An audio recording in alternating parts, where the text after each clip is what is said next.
Hello everybody, my name is Rool and welcome back to Donkey Kong 64. Last time, we managed to get into the hideout helm, stop the Blast-O-Matic from destroying DK Isles, and just barely missing King K. Rool. He managed to get away and is seemingly boarding his ship. But within hideout helm, we also obtained the last key needed to unlock K. Lumsy from his prison. So, it's not the right teleporter. I don't know why I thought that was the case. So, let us go ahead and free K. Lumsy from his cell, finally, because he deserves it.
Alright, and with that, K. Lumsy has done quite a favor in us in making K. Rool crash. Where you might ask, well, if we take the teleporter 3, the only real use of this teleporter, we can see that the Kremling cruiser, I think it's called, Mark II, has completely crash landed in the entirety of the backside of DK Isles, and this thing is a lot bigger than I thought it was, to be perfectly honest. But there's a good reason for its size, and that's because what lies within.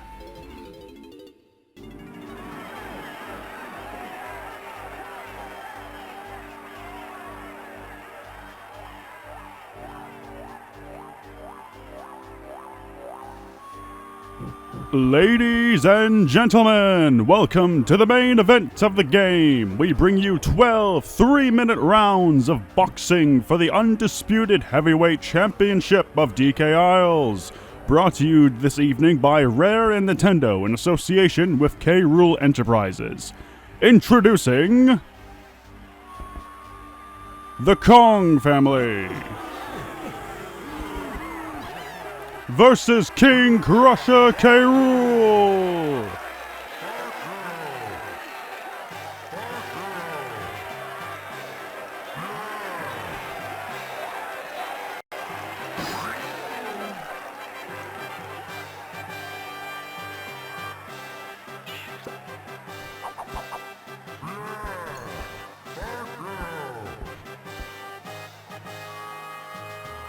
Judges at ringside are non-existent, and your timekeepers tonight will act in a fair and unbiased manner.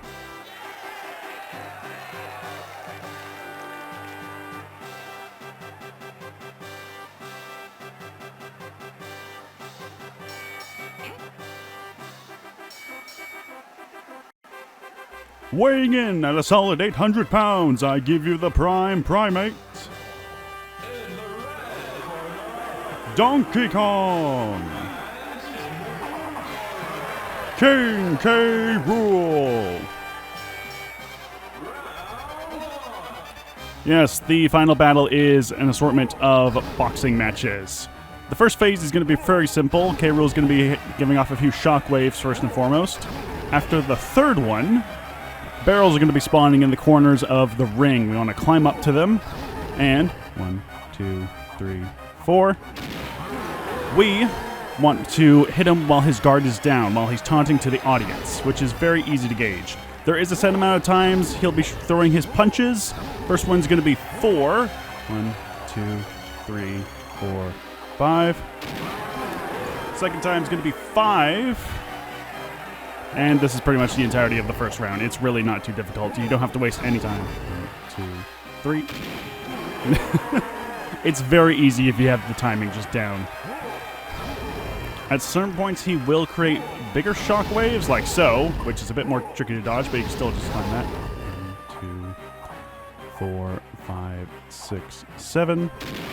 And there we go. First round done and done.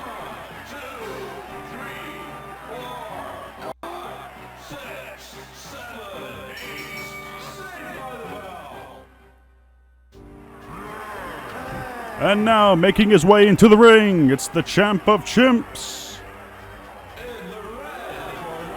Diddy Kong. Alright, round 2 is going to be a bit different, obviously, since we're playing as Diddy now. K-Rool's main focus of attack is going to be throwing his gloves in a boomerang-like fashion. To dodge out of the way, you simply just got to move from where you're standing while he threw it. It kind of acts like the fireballs from the other boss fights. Once the barrel spawns in, you want to get into it immediately, and you want to get to the light where he is, and see if you can hit the targets that are on the light fixtures. This is, of course, easier said than done, because the positioning of them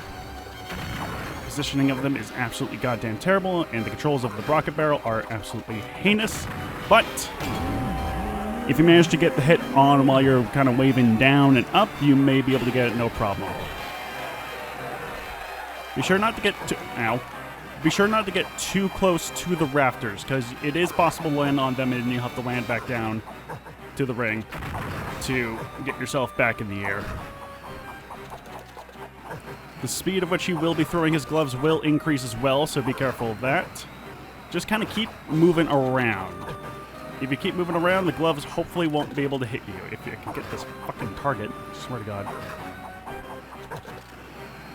Or I could just completely fuck up. Wonderful. Honestly, this is probably the hardest phase in the fight, simply because of how just absolutely horrendous the rocket barrel controls.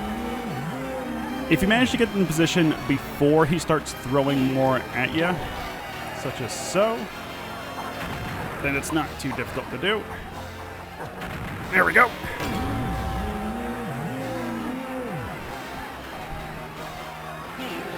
Position. I would say depth perception is your main issue on this because of the angle that you're at. There we go. But not too difficult if you have good control of the rocket barrel, which, you know, is impossible because nobody has it.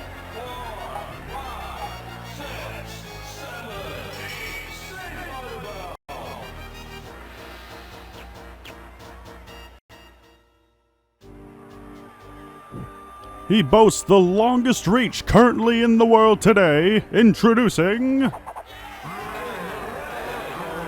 Lanky Kong. Alright, K-Rool, still with the light fixture stuck on his head, is kind of just running around blind at this point.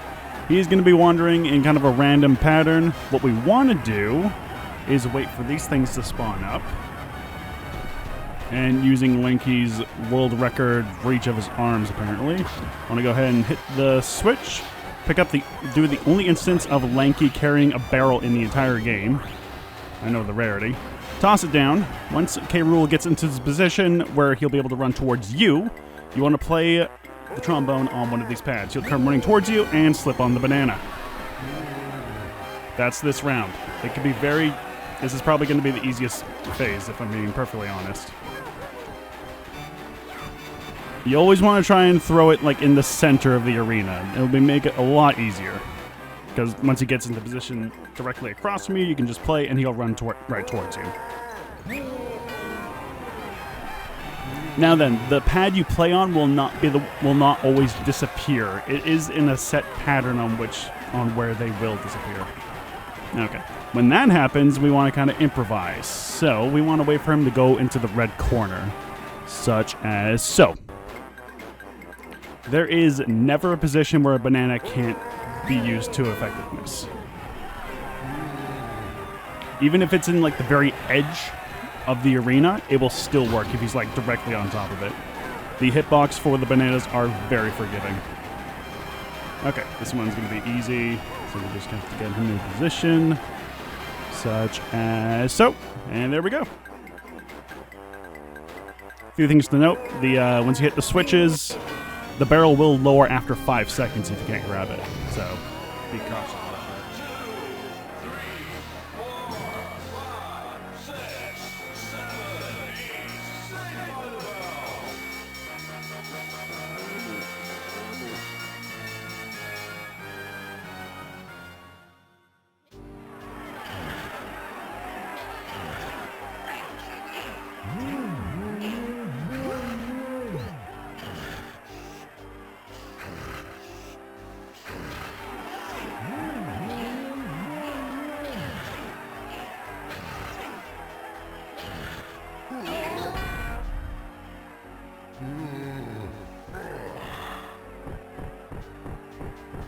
I'm sure they're fine.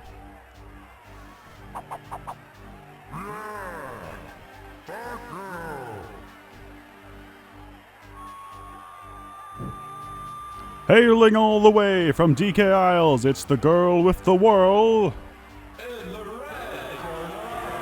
Tiny Kong. Round 4 can be one of the easier ones. I would say that Lanky's is probably the easiest one to go through, but Tiny's can also be very easy. K-Rool's going to be doing these very powerful ground slams, which you need to ponytail twirl across. After a while, I'm surprised it didn't do it immediately. Ow, oh, I'm surprised I got hit by that. Try to whirl towards K-Rool. After 4 shock waves, the tiny barrel will pop up, so we want to go ahead and enter his shoe. Automatically equip the feather bow. And what we want to do is dodge out of the toes. Once one of them lifts up, you want to shoot it, and then we'll have to rinse and repeat until the next barrel pops up. That's the entire phase. Now, luckily, while you're inside the chute, the timer pauses, so you don't have to worry about time while you're shooting at the toes. The only slight downside is that the barrel is slightly out of basic jump reach, so you'll have to do a little attack jump.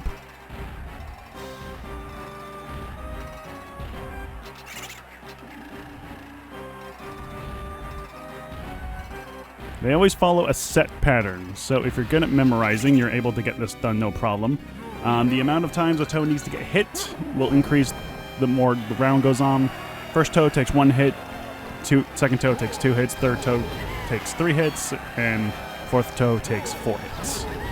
Apparently, each toe will strike 5 times before one of them will pop up. Again, there is a set pattern, so if you're memorizing it good, you probably won't be able to take any damage in this round.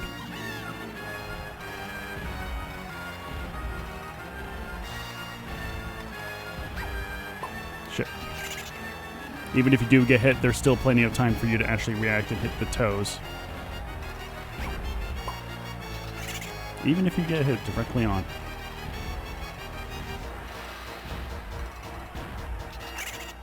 General rule of thumb, if it's like 2 in the middle, then it's immediately going to be 2 on the outside. Pretty much you're always guaranteed to have a toe not hit if it already hit. So hanging around just in the middle is probably your best bet. But like I said, this phase is really not too difficult in the slightest. Just ponytail twirl across the shockwaves, hop in the barrel, dodge out of the toes, and shoot them. Again, not a hard phase.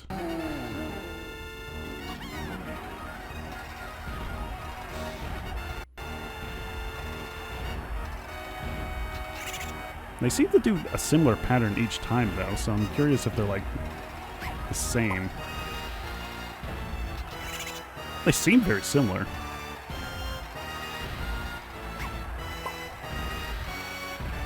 That, or they just keep faking you out.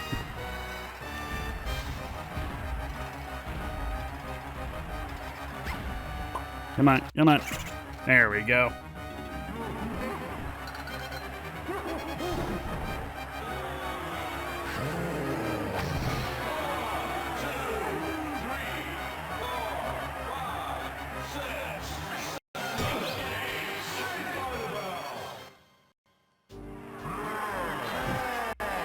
Tipping the scales at a mighty 2,000 pounds, he's the hard-hitting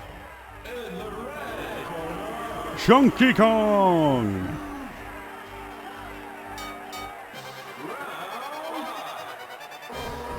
Alright, round 5 is going to be a bit chaotic. K-Rool's going to be hopping around the rings in kind of a sporadic manner. And he's going to turn invisible for some reason. I guess he just has that ability somehow. Now what we want to do is watch out for a shadow and go ahead and hit the switch in the center of the arena. Doing so will spawn some Gorilla Gone pads, so we go ahead and turn invisible. That somehow turns him visible and spawns a Chunky Monkey barrel. I don't know, you make it make sense. Alright, now what we want to do is time a Primate Punch while he's really close, like that! And that's what we gotta do this round. We just gotta rinse and repeat that 3 more times. But each time we punch him, he's gonna be changing up his charge a little bit. If you're lucky and quick enough, you can get right to the center before anything really happens. Hop on a Gorilla Gone pad, and you should be good to go. Now, for the second charge, he's going to be going a bit faster. So you just want to time it just as he's about halfway across the arena.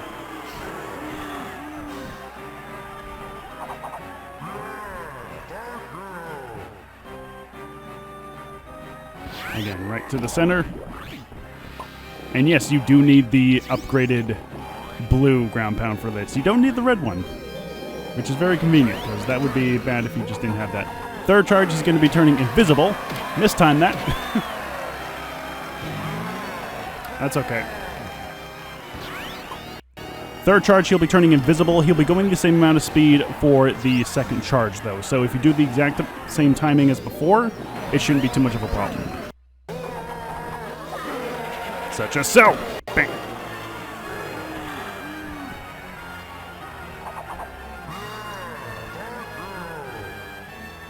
Alright, the last one's going to be the trickiest one to do, because he does swap it up quite a lot differently. Where is the pad? It's over in the red corner. The one you use, again, does not correlate to the one that disappears will not. Okay, whatever. This time he's going to be doing a zigzag formation, so I want to hit him right around here. Like so!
And there we have it.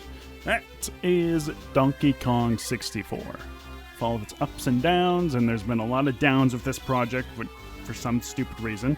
Fun fact, this is my second take of recording the finale because I forgot to save my audio for the first take because I am a stupid idiot. But this game has been a lot of fun to revisit. It's been less fun in certain situations, but it's still been fun. this game, for being released in between Kazooie and Tooie and made by, supposedly the same team, I've seen a few recognizable names here and there, but despite being by the same team, this game has a lot of weird jankiness that Kazooie and Tooie don't have, which is very strange. I would say that Banjo-Kazooie was a good product tester for the, big collectathon game. I feel like they went a little bit overboard with the collection in this game, but it's not awful. I would say maybe, cut everything in half. But compared to, the other collectathon games they make, it's not a bad game. It's still really fun to go through in certain situations. Again, there are a lot of downs in this game. There are so many instances where I just want to be like, oh, I don't want to play this part at all because it sucks. There are so many of those. So many of those situations. Most primarily being Beaver Bother, which thankfully only happened about 3 times in the game. Happened twice in one level, which was really annoying, but aside from that, it wasn't really too bad. Some of the levels honestly weren't the worst part about the game, believe it or not. A lot of the stupid little mini games or challenges that they present you with were pretty annoying. One can come to mind would be Diddy Kong's cabin room in Crystal Caverns, which was just a whole pain in the ass to go through. The one where you have to kill all the enemies and such. Gloomy Galleon was kind of a mess to get around because of how much back and forth you had to do with the water raising and stuff. Fungi Forest, for that matter, also was kind of over on the back and forth type of thing. Primarily because of having the shift between day and night. And on top of also, having the swap between the Kongs. Which I'm not, honestly, too miffed about as a feature. I don't mind swapping between the Kongs back and forth. The only thing I'm slightly, griped about is when they put collectibles for one Kong in an area where they shouldn't be in.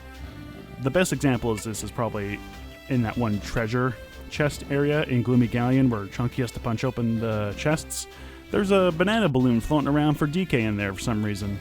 He doesn't need to be there. There's no reason for him to be there. The coins near Cranky's hut in Galleon as well didn't need to be there. There are so many instances where a Kong doesn't need to be in one spot, yet they have collectibles for that one spot. Stupid. Don't do that. Don't do that darken thing. That's stupid. That's weird. The camera glitched out with the thing there. But yeah, no, this game, despite all of its, gripes, grievances, and other faults, it's not a bad game to play through. I would say play the game to finalization. Just beat the game. Unfortunately, that doesn't mean you have to do the classic, I would say the old arcade games such as Donkey Kong and Jetpack. Those ones can be a bit of a pain in the ass if you're not good at those type of things. Especially Donkey Kong, because you have to use up coins to actually play the game. And who knows how many times that'll get you through that. But aside from that, the game is a blast to go through if you just ignore all the bad parts. And there's not that many bad parts in the game, to be perfectly honest. It's a fun experience all around. Very, very small, minor issues here and there. But yeah, that's going to do it for now. I am not fully done with the project just yet. There are going to be a couple more episodes. One basically, technically 3 more parts. One basically going about the bonus details about the game, what all the banana fairies unlocked you and all that. I'm also going to try and do a multiplayer video, which, hopefully will go well smoothly if we can figure out how to, get our scheduling and whatnot. And then the last part will just be a Let's Talk, my review about the game. But yeah, this has been a fun experience. This was one of my favorite games as a kid. And it's not, top 10, but it's still pretty high up there on one of my favorite games of all time. Just because of how much I played this game when I was younger and how much time I spent on it. It was just an overall wonderful experience for me when I was growing up. And the fact that this got released on Virtual Console so I can play it anytime is also just wonderful. I'm probably not going to play through it another time in my entire life. Maybe sometime down the road at some other point, but yeah. There is also one more cutscene to play after the main credits. And that's the blooper reel. This is your reward for collecting all 201 bananas. And I'm going to leave the episode off on this. Thank you all so much for watching. I'll see you guys next time when we're covering either the bonus contents or multiplayer. See you guys next time.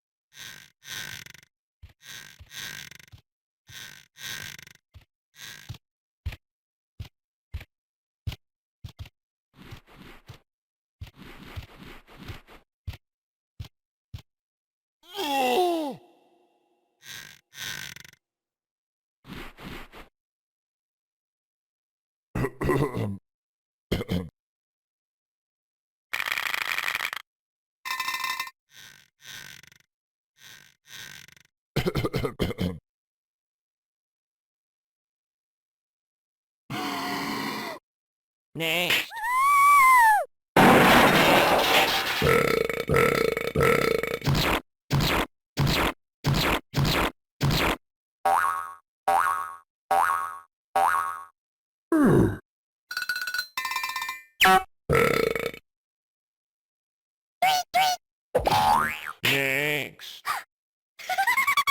Next. Next.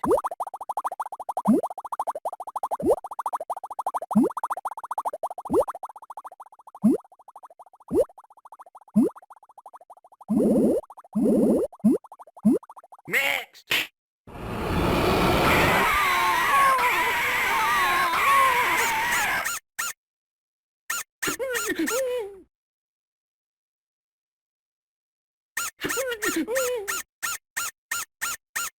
Next. Next. Next. Next.